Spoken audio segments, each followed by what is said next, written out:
I do believe that I will continue to teach on generous giving as a series. I certainly have enjoyed these first 3 weeks, and it's been a blessing to me to refresh myself in some of the things that I've taught for so long and to hear myself say things that I've heard from anybody. So I'm learning in the process. I'll have to go back and listen to it myself, and hopefully we can figure out a way you can download it for free for yourself. I believe it'd be a blessing to you. But what I would like to do is go back into 1 Chronicles chapter 29. We ended last week's teaching on this subject in 1 Chronicles 29, and I want to go back to it again today because I want you to see a man, David, who was a trusted young man, the youngest of the sons of his father, and he was put in charge of taking care of the sheep and the goats, and he did a good job of it. He took care of them so well that he even put his life on the line to protect what belonged to somebody else. I don't know how much a goat would have sold for or a sheep would have sold for, but it was not nearly as much as what David ended up giving. But because he was willing to put his life on the line, God was willing to bless him abundantly. Now, I don't know that God told him to attack the lion and the bear to protect the sheep and the goat. I don't know that. I haven't been able to see that from reading the Bible. Maybe I'm just overlooking it. But we do know that he did so because we know in 1 Samuel 17, whenever he went up against the giant, when he went there, he stood against that giant because he had experience fighting animals that could have killed him. And he said, who is this big old dude out here? He's just nothing but a stinking old Philistine. Smells bad. I can smell him from here. And he's got a loud voice. And why are you scared of him? Let's go do some business. Do we not have a cause? And nobody would go. And somebody said, boy, if somebody would go kill that old giant, this is what the king would do. And David said, what? You got to be kidding. The king would do this just for killing that?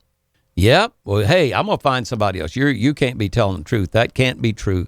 That's too good to be true. So he went to find somebody else. And they said, man, it is true. The king said that he had let the man that kill that giant, marry his daughter, and he would make sure that his family was exempt from taxes. He said, this is crazy, wild, and nobody's taking him up on it. I can't believe it. You can't be telling the truth either. I'm going to go find somebody else. And so he did. He went off to find somebody else, and they told him the same story. And it got around that David said, well, I can do something about it. Give me the chance. Send me out there. I'll go take care of it. And people heard him bragging. So one of the leaders said, hey, king, we got one. We got somebody that's willing to go take the giant up on his challenge. Send me a man. So they brought King David, or David at that time. He was really king. He had already been anointed as king.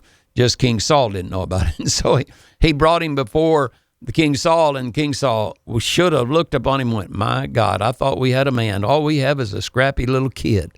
What are you going to do about it, boy? I mean, my Lord, you're only about 5'8" to 5'10". You may weigh 175, 80 pounds. That guy out there weighs 550 to 800 pounds. He can knock you into the next world. He's a experienced warrior. He wasn't some oaf. The king said he's an experienced warrior. And King David said, I can handle this. Don't worry about it, boss. I got it. He said, why do you think you have it? So he told him the story. He said, man, I took care of lions and bears, and this ain't nothing but just an old man out there. Big, yeah, he's big. He's bigger than the bear and bigger than the lion. But my God's the one that helped me kill the lions and the bears. So if God had helped me kill the lions and the bears, would you not think it at least help me kill an enemy of Israel and somebody that's defying God? Come on, don't you think God's on our side? I mean, God helped me take care of daddy's sheep and daddy's little goats. And if God will help me do that, take care of my dad's property, and those goats are not worth but a few dollars, and this nation is worth everything to God, and you think God would not help me go out there and deal with this giant? Come on, I can take care of him. And the king said, well, you got to try it by my method. You got to have this giving scam. You got to have these trinkets to give away. You got to make people feel excited and get them all cranked up in a fuzz before they'll give without thinking. King David said, I'm not going to do that. I'm using that as an illustration. I'm not going to do that. I know what the Bible said. Given it shall be given unto you. Good measure, pressed down, shake it together, and running over. I know the promises of God. Bring all your tithes and offerings into the storehouse of God, and this is what God will do. He'll open up the windows of heaven and pour out blessings upon me that way beyond what I prepared to receive. I know that God makes me rich and adds no sorrow with it. I know what the Word of God said. I'll be blessed coming out and blessed going in. I'll be blessed in my income. I'll be blessed in my tithes and offerings. I'll be blessed in my savings account. I'll be blessed in my spending money. I'll be blessed I'll be blessed. And when the enemy comes against me one way, he has to flee in 7 different directions. I'm not afraid of this giant. Come on. God's a big God, and I'm a man of faith. Let's go take care of action. So David did, and of course he killed the giant. And he got promoted that day. He got a field promotion from being a sheep herder to being a general in the army. Now, man, that's a big promotion. But he took that head of that old giant up to the king, and I said he had it by his old nappy hair, and blood running down David's leg and probably splashed up on his arm and on his body. When he cut his head off, blood went everywhere. And I can see him got his swag on, man, and he's got that big old head about the size of a bushel basket, bring it up there and thumps it down on the king's desk and said, "Hey, King, here's how you get ahead in life. You trust God. You have faith in God, and God will do exceedingly abundantly above measure, beyond all you hope, ask, or think." So David gets over here and gets in trouble, runs off. The king's chasing him, wants to kill him. David goes to the cave of Adullam. 400 people show up, and they join up with David, and they're in debt, in distress, and discontented, and they're all fuzzed up about everything. And David said, "Okay, follow me. I'll train you to be something." And they continue to go, and David makes a grave error, sin in his life. He commits adultery with his friend's wife. He gets her pregnant. To cover it up, he kills his friend. It's nuttier than a fruitcake, but he does it, and yet he turns to God. "Take not thy spirit from me," cries out to God in the book of Psalms. God forgives him, cleanses him from all of his sin, puts him on track. But David has trouble in his family after that. He sowed some seeds on earth that God didn't turn around for him. But God made it right with him in heaven. They got their stuff together. And then David just continued to win war after war after war. And before David was going to die, he wanted to build a temple, and God said, "You cannot." The prophet first said, "Go ahead, do what's in your heart." And then the prophet came back and said, "No, sir, I'm sorry, you can't do that. You have blood on your hand. You'll have to be your son Solomon." And so Solomon was getting ready to build the temple. And David began to collect all the spoils of war, had been for years collecting the spoils of war to build God this temple, because that was his goal. I'm going to build God a temple. I'm going to shine. God's going to shine. Everybody's going to look at our God. Ain't nobody got a temple like God's got a temple. And so when he showed up and he said that Solomon was inexperienced in chapter 29 of First Chronicles, and the work is great, and because the temple is not for man but for the Lord, he said, "Hey, this is a big deal. I'm not building something for myself. I'm building something to show my God. For the house of my God, I have prepared with all my might." Now, this is above what he's took in spoils of war. "I have prepared gold, silver, bronze, iron, wood, onyx stones, glistening stones, precious stones, marble slabs in abundance. Moreover, because I have set my affection on the house of my God, I have given to the house of my God over and above all that I prepared to build the holy house. I've done of my own special treasure." So all that I just mentioned in those first few verses is what he collected by the spoils of war and by trade with other countries. He had made his nation rich. But he said, "For me, I'm going to do something myself now."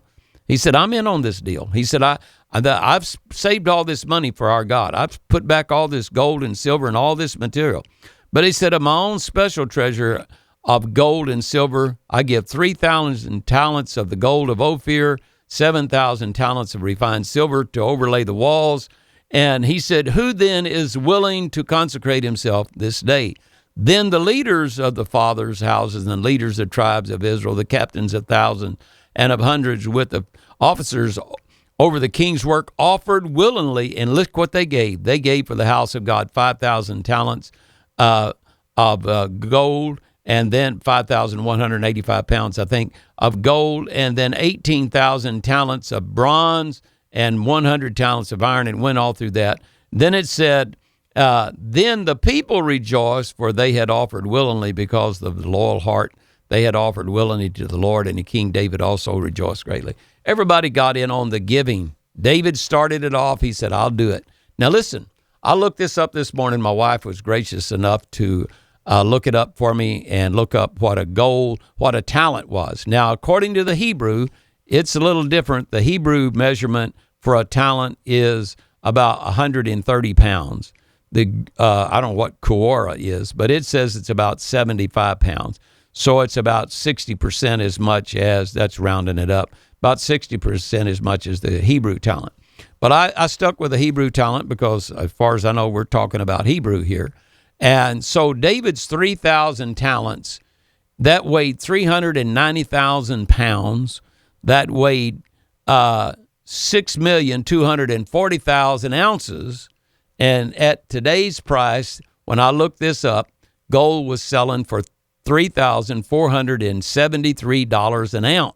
And that was $21,671,520,000 of gold. Man, what? Come on, man. I'm telling you, he'd make Elon Musk look like Elon wasn't giving money.